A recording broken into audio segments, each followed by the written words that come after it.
We have to be clear, the world has never been better than it is right now. Thanks mostly to globalization, there are less and less wars, global poverty is falling markedly, and quality of life is generally improving. This is obviously not happening in a uniform way across all countries, but globally everything is improving. Many Western countries have decided to rebel and refuse openness, as well as understanding among their nations. In Europe, for example, far-right parties are spreading uncertainty. There's Le Pen in France, there's Wilders in the Netherlands, there's Hofer in Austria. These are all good examples of a new wave of politics that is also affecting countries like Finland, Denmark, Germany, and Hungary, among others. Further, it is also partly responsible for the Brexit victory in the United Kingdom.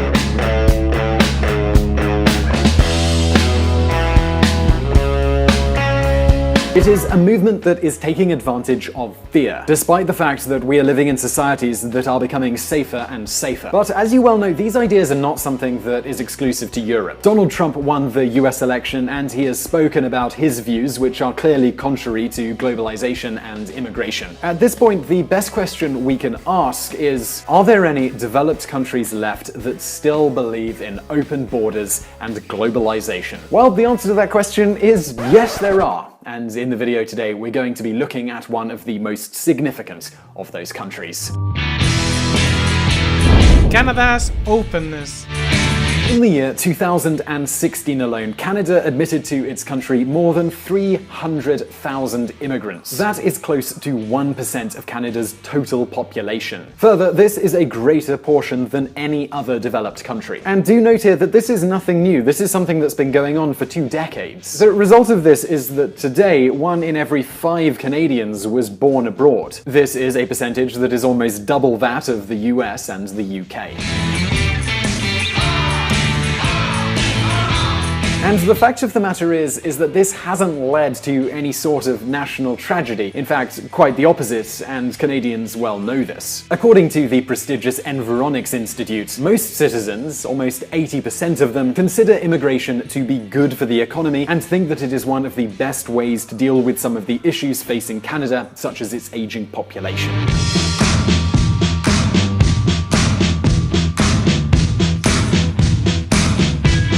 And if you really think about it, it does make sense. Employment is the country's most productive asset, so why would they want to prevent it from growing? In the context of a dynamic economy, what's the harm of immigrants who are willing to work, who are willing to set up companies, and want to get an education? It is something that we at Visual Politic think is actually pretty good. Trudeau's first year. In 2015, Justin Trudeau became Canada's Prime Minister. He defeated, against all odds, the Conservative Stephen Harper. Harper had held the office for almost 10 years. Since then, the political agenda has been dominated by a determination to deepen the country's pro-globalization policies. Trudeau himself, a left-winger, has been quite an advocate of promoting free trade and social mobility. In his first year, he signed a free trade agreement with the European Union and confirmed Canada's adherence to the TPP. Although Trump's first action in office was to destroy the TPP, it was going to be the biggest commercial agreement in history. In just a year, Canada has built up free trade agreements with nearly 60% of the global economy. Further, Trudeau wants to expand this and increase trade with China. We've agreed to launch exploratory talks towards a potential free trade agreement between Canada and China. And the government is doing more of the same concerning immigration. They've even set the goal of increasing the number of immigrants they get by 50% every single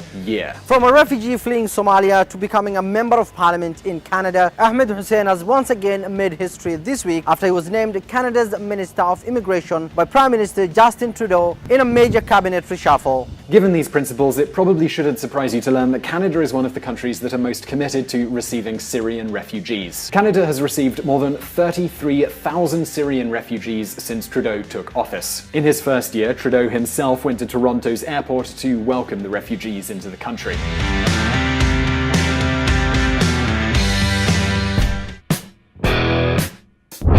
migration policy.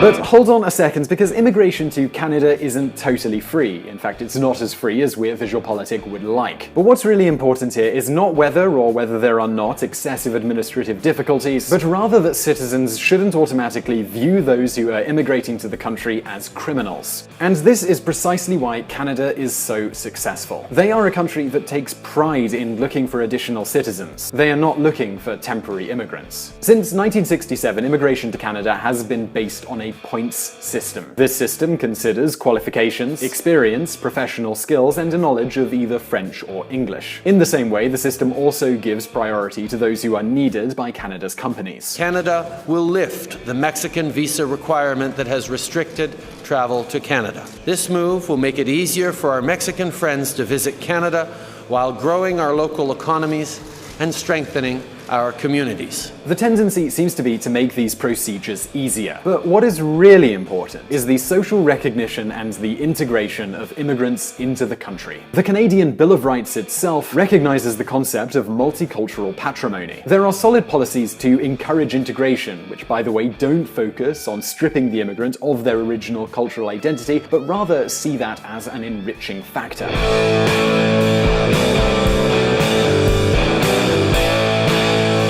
For example, in Canadian schools, it is easy to find classes that are taught in Spanish or Ukrainian, and the results support these policies indeed. In the last decade, Canada's growth has been bigger than the US, the UK, and Germany, and its citizens enjoy a very high standard of living. Now, hopefully, it might be more clear as to why Canada's immigration website collapsed after Trump's victory. You also might understand why The Economist has also had cover pages highlighting Canada's liberty.